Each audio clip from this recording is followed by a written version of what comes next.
बताने का मकसद है कि खास करके हमारे साथ जो भी परेशानी है उसको हम आप लोगों के सामने रख रहे हैं। सबसे पहला परेशानी जो है हम लोगों का कि हम लोगों को इंडिया से यहाँ पे बुलाया गया तो धोखे में डाल के बुलाया गया है।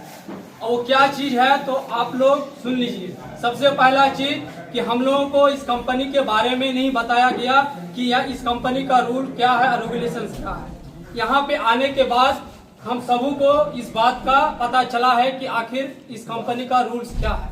सबसे पहला चीज जो है कि हम लोगों का ड्यूटी टाइमिंग इशू, ड्यूटी हम लोगों को यहाँ पे 14 घंटा करवाया जा रहा है और हम लोगों को उस हिसाब से सैलरी नहीं मिल रहा है। दूसरी बात यह है कि हम लोगों के जो सैलरी है उसमें से 10,000 हर महीने काटा जा रहा है। ये बात तो थी ही, लेकिन 2-3 रोज पहले गवर्नमेंट की तरफ से कुछ लोग आते हैं, कुछ मिलिट्री और गवर्नमेंट के लोग आते हैं और हमें बताते हैं कि हम लोगों का इससे पहले 2.5 लाख रुपया एक एग्रीमेंट था, अकाउंट था, उस पर हम सभी को सिग्नेचर करवाया गया है और हमें पढ़ने तक का मौका नहीं दिया गया था। सीधे बोला सिग्नेचर करो, हम लोगों को जबरदस्ती सिग्नेचर करवाया गया, हम लोग सिग्नेचर कर दिए। फिर गवर्नमेंट के लोग आया, हम लोगों से एक एक बंदे से पूछताछ किया कि आखिर क्या है जो 2.5 लाख रुपये जो एग्रीमेंट था उस पर जो हम लोग सिग्नेचर किए थे क्या हम लोगों को मिल रहा है। तो हम लोग सीधा बोल दिए कि नहीं मिल रहा है। तो हम लोगों को बोला गया, जो भी गवर्नमेंट के लोग आए थे, कि अगर आपको नहीं मिलता है तो सीधा आप हमको रिपोर्ट कीजिए। दूसरी चीज ड्यूटी के बारे में, वो भी हमको बताया कि ड्यूटी कितने घंटे हैं। तो हम सभी लोगों को एक एक करके पूछा गया कि ड्यूटी टाइमिंग क्या है।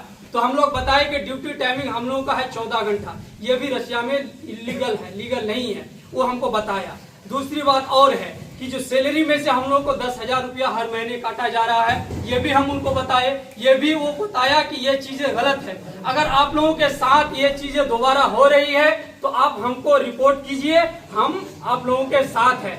उसी दिन हम लोगों में से 20-25 आदमी ऐसे भी हैं जिनको एम्बेसी वाले यहाँ के जो गवर्नमेंट है वो अपने साथ लेके गई थी। ये सारी बातें उनको भी बोला गया, अपना नंबर भी दिया कि अगर कोई परेशानी होती है तो हमको रिपोर्ट कीजिए, हम लोग आपके साथ हैं। लेकिन बात अब आ रही है यहाँ पे, ये सब कुछ जानने के बाद जब हम सब लोगों ने आवाज उठाया, जब कंपनी से हम सवाल करना शुरू किए तो कंपनी की तरफ से हमको कई तरह की धमकियां आना शुरू हो गया। हमको डायरेक्ट बोला गया कि आपको फांसी पे चढ़ा दिया जाएगा। हम अपने हक की बात के लिए आवाज कर रहे हैं, ये सभी लोगों की सहमति की वजह से हम अपने हक की बात कर रहे हैं। तो हम लोगों को डायरेक्ट धमकी मिल रही है कि आपको फांसी पे चढ़ा